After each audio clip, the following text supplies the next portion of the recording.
Hello hello, alors ce soir j'avais envie de vous faire un petit vlog d'écriture, déjà moi pour suivre mes avancées mais également parce que vous êtes assez nombreux à me demander sur quel projet je travaille, comment est-ce que j'arrive à tenir mon rythme d'écriture. Bref, en gros avoir cette curiosité là de savoir comment j'organise ma vie entre la vie professionnelle qui n'est du coup pas mon métier d'écrivain et cette casquette d'autrice que j'ai à côté. Alors déjà, il faut savoir que tout comme je lis beaucoup de livres à la fois et en parallèle, c'est exactement la même chose pour l'écriture. Je ne sais pas faire un seul projet à la fois. D'ailleurs, ce soir, je devais faire une énième réécriture et traque des coquilles dans ma saga Le Fils de Prométhée, celui qui va paraître cet automne chez Hello Édition. Et il se trouve que comme je suis très fatiguée et que clairement j'aurais pas l'attention nécessaire, j'ai préféré faire ce qu'on appelle de la fameuse procrastination active, c'est-à-dire que pour pas travailler, je travaille. Clairement. C'est un peu le principe. Bref, donc cette semaine, je me suis organisée et j'ai quand même pas mal avancé. Je teste une nouvelle organisation qui est pas trop mal pour l'instant, à savoir que j'écris, donc je travaille sur mes premiers jets, à savoir donc plusieurs pièces de théâtre et un manuscrit principal en ce moment. Je travaille dessus les matins avant de travailler et pendant ma pause déjeuner, selon un petit peu les rendez-vous, selon ma fatigue, mon état, etc. En gros, j'essaie de me fixer 500 à 1000 mots par jour pour mon premier jet. Ça correspond à 2 pages à peu près, plus ou moins. C'est un plutôt bon rythme pour rester en phase avec mon écriture. Évidemment, on est très loin des 2, 3, 4 heures que je pouvais passer lorsque j'ai rédigé Le Fils de Prométhée, mais en même temps, ma disponibilité est plus tout à fait la même. Et puis, surtout, comme j'ai quand même aussi la parution du Fils de Prométhée, justement, je ne peux plus me consacrer qu'à la rédaction d'un seul manuscrit et d'un seul premier jet. Bref. Donc, disais-je, le matin, quand j'ai l'esprit frais, dispo, je travaille sur mes premiers jets. C'est là où ça me permet d'avoir quand même... pour le coup, mon premier jet, c'est à la fois un brouillon, certes, mais en principe, j'essaie déjà vraiment de travailler ma langue, d'avoir une orthographe, certes correcte, si possible élégante, de travailler mon niveau de langue, d'éviter trop de répétitions, etc. Donc si je le fais dans un état de fatigue considérable, bien évidemment, ça va se sentir et mon phrasé ne va pas être le bon. Le soir, en principe, j'ai un aspect beaucoup plus pragmatique et qui me demande davantage d'efforts et de discipline parce que je suis fatiguée de ma journée, forcément, parce que j'avoue que la réécriture, c'est pas forcément ce qui, moi, m'enchante le plus, en tout cas, pas tous les types de réécriture, et là, j'en suis quand même à ma 11e réécriture pour Le Fils de Prométhée. Pour mémoire, j'y travaille depuis 2019, c'est une trilogie, c'est très conséquent c'est un roman choral qui se passe à 3 époques différentes, avec de l'ancien français, avec des termes vraiment désuets qu'il m'a fallu travailler pour être cohérente au niveau des personnages.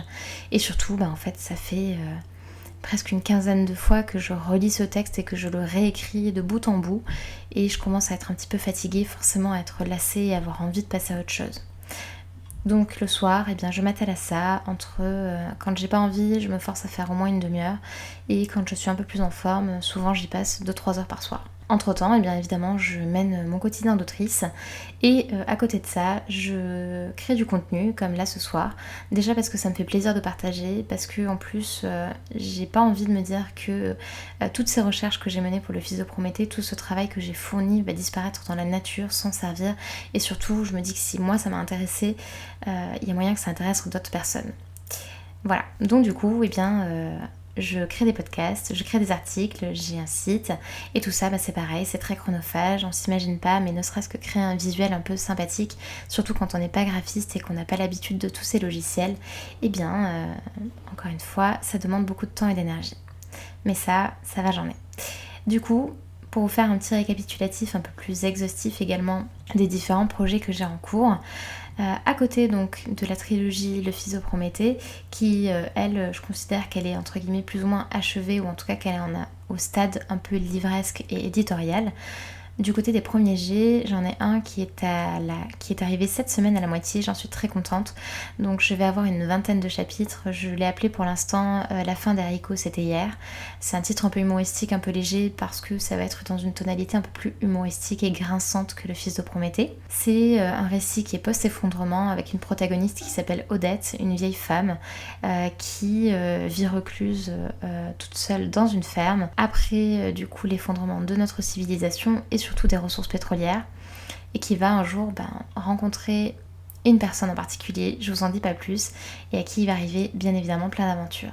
Moi j'appelle ça un conte écologique, l'idée étant bien évidemment d'amener une certaine réflexion, le tout avec un peu plus de légèreté et pouvant s'adresser à des publics un peu différents peut-être que le fils de Prométhée. En parallèle évidemment parce que n'y a pas que l'écologie qui m'intéresse et que j'aime tester plein de formes d'écriture différentes, j'ai commencé à écrire des pièces de théâtre.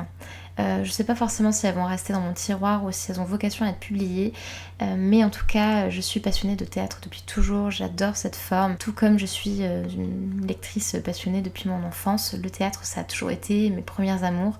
Quand j'étais adolescente, j'allais au moins une fois par mois voir une pièce et c'est quelque chose que je continue de faire maintenant que j'habite à Paris. Mon grand plaisir, au lieu d'aller au cinéma ou au lieu de sortir, c'est toujours d'aller voir une pièce de théâtre et c'est très réjouissant. Donc évidemment, ça ne pouvait que me tenter de voir ce type d'écriture qui est finalement très différente puisqu'elle est amenée à être potentiellement jouée face à un public et où la diction, la présence sur scène, l'interaction avec le public ont évidemment une part très importante, voire primordiale, et où il faut évidemment penser aussi l'interaction entre les mots et donc entre ce qui est intangible et le corps, le déplacement, tout ce qui est physique, tout ce qui est lourd, tout ce qui est volume qui va occuper le corps de l'artiste et le corps de l'acteur autour de lui. Voilà. J'espère que ça vous a plu. N'hésitez pas à me dire si ce genre de vlog vous intéresse et moi en tout cas ça me fait plaisir d'avoir un petit journal de bord et de mesurer mes évolutions et mes progrès. À bientôt!